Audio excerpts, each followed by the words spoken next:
Welcome to another episode of TDub's Film Room, brought to you by thebarnauburn.com. And today's episode is part 2 in a series called Why Auburn Lost. We'll be looking at the 17-7 loss to Vanderbilt at home, where Auburn outgained their opponent this time by 100 yards and still found a way to lose. Let's break down why.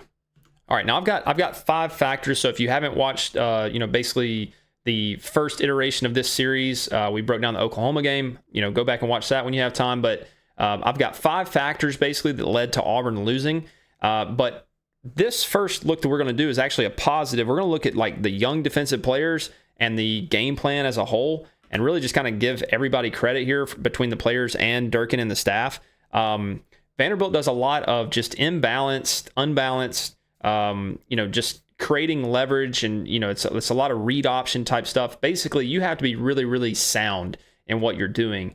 And with such a young defense last year for Auburn, all these true freshmen, sophomore, first and second year players, you see Falk there, Mausi, Riddick, a lot of these guys here definitely everybody's playing in the defense for the first time. But I really just think Durkin had a great game plan here. And I think the players executed really well. Now, this particular play we've seen, the trips bunch against Oklahoma, we saw this man-to-man, Asante man-to-man. You kind of have your 3 down front here, 2 backers kind of walked up. Keys is going to break out into that hook curl zone. Riddick's going to be your spy, and then you've got your free safety. And really, it's just really good job man-to-man across the board. Falk's doing a great job up here. Jaron Thompson makes a great play on this kind of whip route. And, that's 3rd and 6. So here's a couple of plays, and we'll look at a couple more of just things that I was impressed with defensively.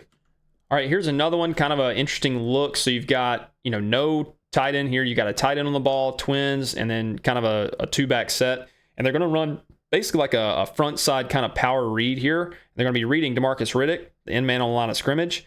He kind of charges in and then settles down, recognizes it. Kind of a hard read there for Pavia. Probably should have kept it, but he gives it.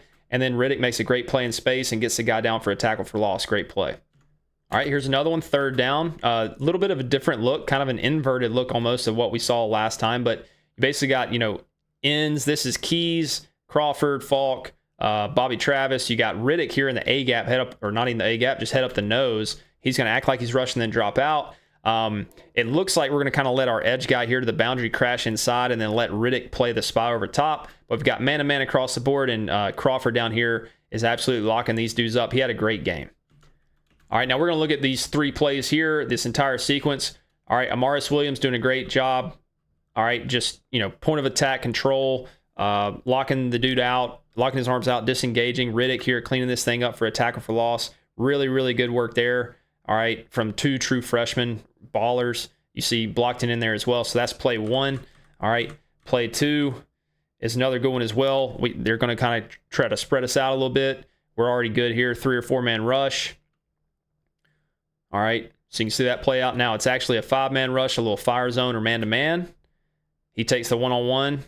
Crawford, again, had a great game. Got his man locked up. Then we go to 3rd and 12. This is a nice little 3rd down package for us here. All right, you got your 3 down front again. Blocked in the middle. Not sure who the end is. And then you got Falk up here. But Falk is going to crash inside. Again, looks like kind of a man-to-man look again. And then Riddick's going to drop out to be the spy. But I think we've seen this, or let me rephrase that. I've seen this a lot where it looks like we try to, from the boundary side, let the edge rusher penetrate the inside of the offensive line and then have the spy basically work over top as we're, making Pavia, who's right-handed, run to the short side of the field, to his wrong arm side as well. But good job disguising here. It actually looks like either a cloud or like 2 as like a, 2 cover 2 type coverage here. But again, Falk goes inside, Riddick's a spy, he breaks it out. Okay, Pavia makes a play, and then Falk finishes it off. Really good play there by the defense. 2 more here. Again, just good looks by young players and just game planning by the defensive staff. Again, a goofy set here, on the ball tight end, on the ball receiver, so he's covered up. And you got 2 of these like sniffer fullback H-back type guys. This is a called quarterback run, but Crawford does a good job stringing it out. And then you got Caleb Harris, true freshman safety, coming up from the back level, disengaging and making a tackle for loss. Really good play. All right, and then last one here, 3rd and 2. We're kind of in a bad spot. They had a punt return, but they go with the kind of the jet sweep play action to the field. It's man-to-man, so Sylvester Smith here does a really good job of getting his hands on the guy early and then not, pass interfering and being able to affect that play there on 3rd and 2, really tight coverage there. So good job by Sylvester Smith, the second-year player. All right, so that was like good, right? That was young players and the game plan that I was impressed with. But now, let's get to the 5 factors that caused Auburn to lose. So the first one here is going to be not making a play. All right, so just not making a play. This first play, kind of in this factor group is the, quads bunch, kind of play action pump off the screen. You manufacture a guy wide open in the middle of the field and you can't hit it. That's number 1. We can see this from the back end or the all 22. Again, I don't know if the pass pro is too bad here. We'll kind of see this thing play out. I think he may have had somebody in his face. Yeah, the tackle in twist. Look, we didn't do a good job there on the tackle in twist. All right, but when you get a guy this open, you'd love to be able to lay it in there. All right, now we're going to look at a few plays here. So we kind of bring in the tight ends. 1st and 10, we're backed up, but Cam Coleman here does a good job in the boundary, doing his best, Sammy Coates versus A&M impression from 2013. Good drive starter here. We get 2nd and 1, convert the 1st down. Then we go condensed set. We're going to get this, play action, max protect, run off from Cam, and then kind of the deep over from Keandre Lambert-Smith there against the single high coverage. So that's a really good play. Again, some of these we've seen before, like in the Oklahoma game. Short run on 2nd down or 1st down, so it's 2nd and 8. All right, now this is really the play. This is, not making a play. So we run this again, this kind of motion out, almost like a swing. We go to the check down and we just can't make the play. Whether that's, you want to blame that on whoever, Thorne, Hunter, offensive line, whatever you want to do. But that's where we're not making a play. Now we're 3rd and 8. All right, and we're not going to convert this thing. We're going to go with like a 3-level flood here to the boundary, which I don't love because basically, these 3 guys are just able to sort this thing out and squeeze all the space down in the boundary. You've got a runoff, kind of a 2nd-level corner, and then the flat occupier here from Fairweather. You can't really say that anybody else is really that open, so he goes here. He's going to get tackled short, and then we punt the ball on 3rd and 8. But that drop on the check down was not making a play where, really to me is what caused us to punt on this possession. All right, so here's another one, 2nd and 5. Okay, we've done a good job driving. We're in their territory. Basically, you've got almost like a strong eye pistol type look here. We're going to run like a front side counter, basically. These guys are going to block down. You've got Jeremiah Wright's going to kick, and then Luke Deal, should want to kind of insert up, block this, this linebacker here. That would be perfect, but they bring pressure from the field. All right, the edge defender here is just going to crash inside, so we should fold this, and then Deal should just kick him out. But, he doesn't pass up color. That guy's free. Chop us down. All right, so now from 2nd and 5, you'd love to be 3rd and short. Now we're 3rd and 7. All right, for whatever reason here, they bring pressure from the field, and we don't throw behind it, which you'd like to as a general rule. We go hitch in the boundary, which is going to be short no matter what. We don't make a play, whether that's, figuring out the defensive scheme and blocking on 2nd and 5, or, a bad play call there on 3rd down, or not executing well enough, or just not making a play on 3rd down. Then it leads us to this, which is a missed field goal from 44 yards out. So again, just, you have a drive where you're getting 1st downs, you're in their territory, and then you just don't make a play, and then you're done and no points. All right, now this is a tough one. Again, not making a play. 3rd and 11, we're backed up. We're in a bad spot, okay? But we decide, hey, F it. Let's just throw one up there and see what happens. But you've got Cam, all right, one-on-one with no safety help, essentially stacked on a corner, and we just can't make a play. All right, now the quarterback probably doesn't have the arm strength really to lay it out there just with how that thing broke out. But you'd love to see maybe Cam, find the ball early and go adjust to it, go inside and make the play. But we don't make a play. 3rd and 11, we're backed up. Now they're going to get great field position. I believe that's when they got the good punt return anyway. So just a lot of bad things there happening by just not being able to make a play. All right, and the last one here, crunch time, 4th quarter, 2nd and 20. We're already in a bad spot again, right? But Fairweather kind of breaks this thing open down the seam. It's cover 3 look. Okay, so he gets behind the 2nd-level defender, that hook curl defender. Great anticipatory throw here. All right, just knowing that Fairweather's going to be past him. The corner, cover 3 corner here. All right, and maybe Keandre can get, closer to the boundary, pull him off. But these cover 3 corners, they're supposed to be keying on the seam balls. because that's the open space against cover 3. He pinches this thing down. Maybe Thorne could have thrown it closer to the hash here, but Fairweather gets his hands on it, and we can't make a play. And again, that's factor 1, just not making a play. All right, factor 2 is going to be 3rd and 4th and shorts. Here's the first drive, 3rd and 4. All right, we run this kind of triple option type look here, reading the field, nickel corner, whatever you want to call that. I don't hate necessarily the pull read here. The problem is that he doesn't at least, you still got to pressure this guy a little bit. Easy for me to say, but by the time he catches the ball, man, like we're 11 yards from the first down and we're 6 yards from where we snapped the ball, 7 yards really. And it's just too much room. They got too many guys charging down on 3rd and short. So that's number 1. All right, now the caveat here, this is 3rd and 1. We kind of shift over, motion Thorne out. We run basically a power out of the Wildcat and get stuffed. The caveat here is that on 4th and 1, we end up converting. But again, if you're not getting 3rd and 1 versus Vanderbilt at home, it's going to be a bad day. All right, here's another one, 3rd and 2, second quarter. We can see them kind of stem into this kind of odd front bear, or, I would say it's like more like a 3-3-5 type of look here. Backer, right? Bring the field pressure again. You love in an RPO offense to be able to just, immediately have an answer here. Just sit down. I mean, look at that. You know what I'm saying? But, we're running a kind of turn your back at a pistol power here, whatever you want to call that. And just gets absolutely stuffed. Nobody really does a great job of dominating their one-on-one. Nobody gets killed necessarily, but nobody really dominates their one-on-one. They close it down and stop us on 3rd and short. All right, saying hey to the crane man there, 3rd and 4. Now, this is a really, essential part of this game. We're down 10. It's 4th quarter, 2.5 minutes left. We're in their territory. Again, we kind of do this, motion out from the receiver here. Kind of have that swing, stick, and then the swing from the back. But they're in man coverage, all right? And this is a more of a zone beater. But here we're going to go, and I don't hate the decision based on what we got, but you'd love to see your big tight end just box him out and get his hands on it and be able to make this play. But we don't do it, all right? So that's 3rd down there. Again, another 3rd and short that we can't convert. All right, so my 3rd factor is just offensive line bad play. We've seen kind of, at least in the run game and kind of those short yardage situations, some of that already. But in the pass game as well here, okay, you can see first play of the second quarter, our tackles just get killed. And this is, just a simple 4-man rush, no stunt, no blitz.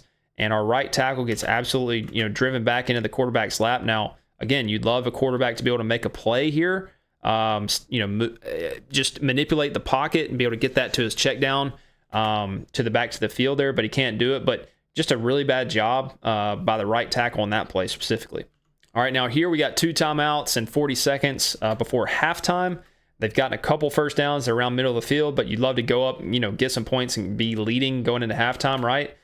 So we snap the ball. All right. Now the hold is going to be on Lou here. All right. Right there. Can't argue the call. Okay. But you can see the position that we would have been in. Okay. First down, 31 seconds with 2 timeouts.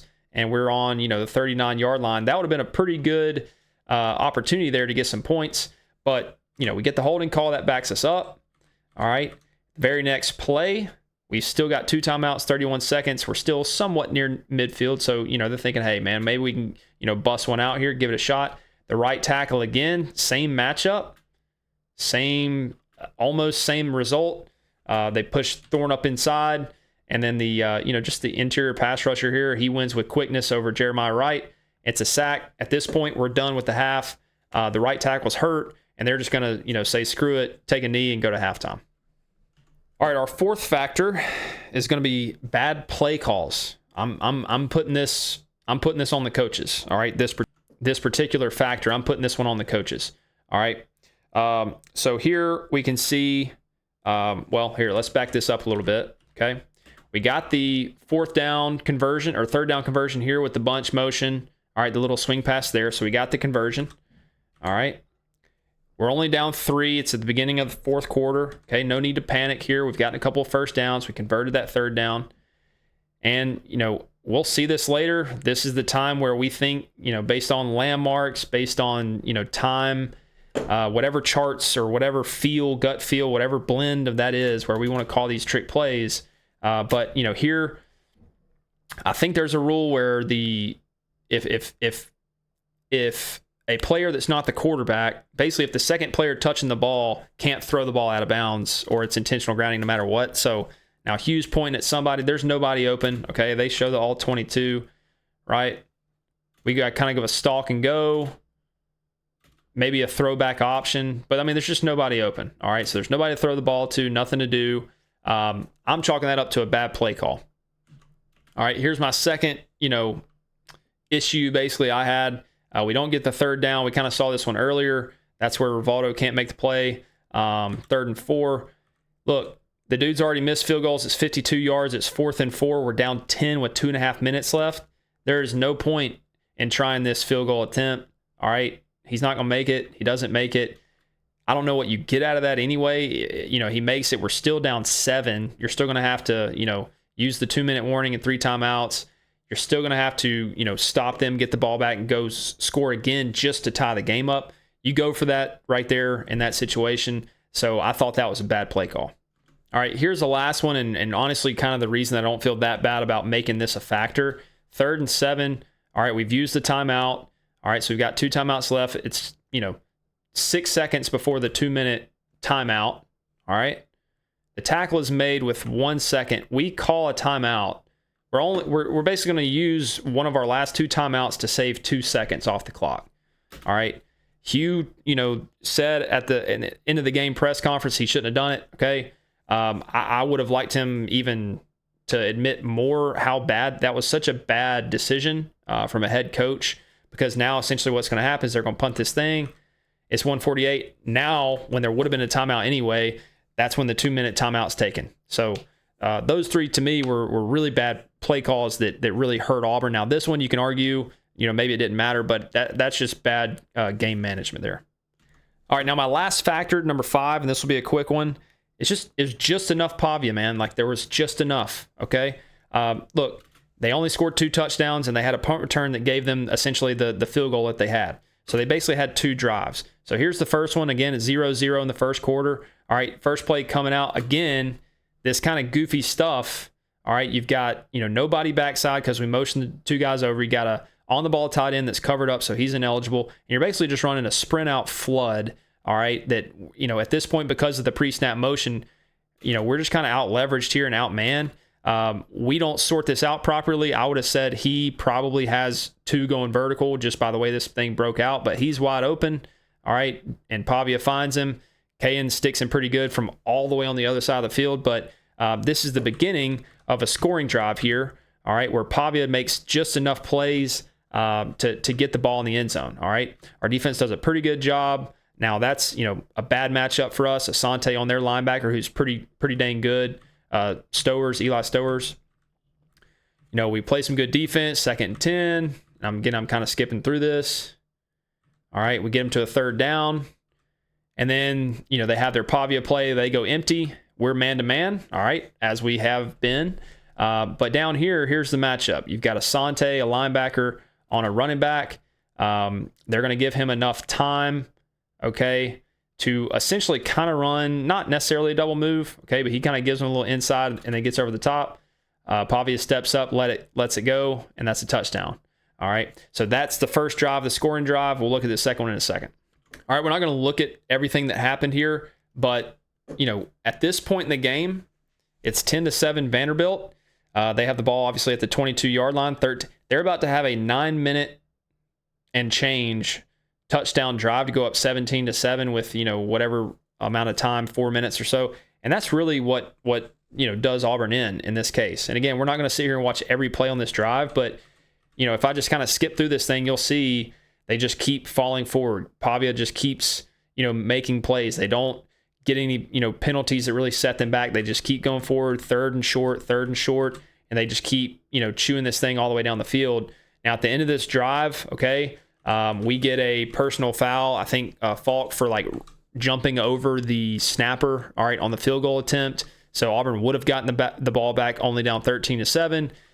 Vanderbilt maintains possession, and then they score. So, look, there, whatever you want to say, but Pavia, there was just enough, okay, in this game And that, again, is the fifth factor of why Auburn lost. They did just enough, basically, offensively. And then on top of everything that we did, now I think this is a good one to look at for offensive pass interference. All right, that don't get the call. You can see Durkin losing his mind. All right, but look, in a game of inches, Vanderbilt, the way they like to play, they like to shrink the game as much as possible, maintain possession. Possession was only a 3-minute difference in this game, so it wasn't that big of a deal. But look, again, not going to look through that whole thing, but those were the 5 factors. All right, not making a play, 3rd and 4th and shorts, some bad play by the offensive line. That's, pass pro giving up stuff, holdings, and then just like not being able to blow people off the ball in 3rd and shorts. Some bad play calls, some bad decisions there on the coaching staff, and then just enough Pavia. And, there you go. The game's over. So hopefully this not too negative. You got to be really impressed, obviously, with the defense and the young players specifically. And more than anything, maybe their ability to just be in the right position against this funky offense. Most of the time they played really, really well. Durkin played a lot of man coverage and let Crawford and them, D him up. So that's a really good positive. But, losing to Vanderbilt at home is never fun. So I think the next video we're going to look at is the Arkansas game. All right. In this, 7-video series of why Auburn lost in 2024. But as always, thank you guys for watching, and we'll see you next time.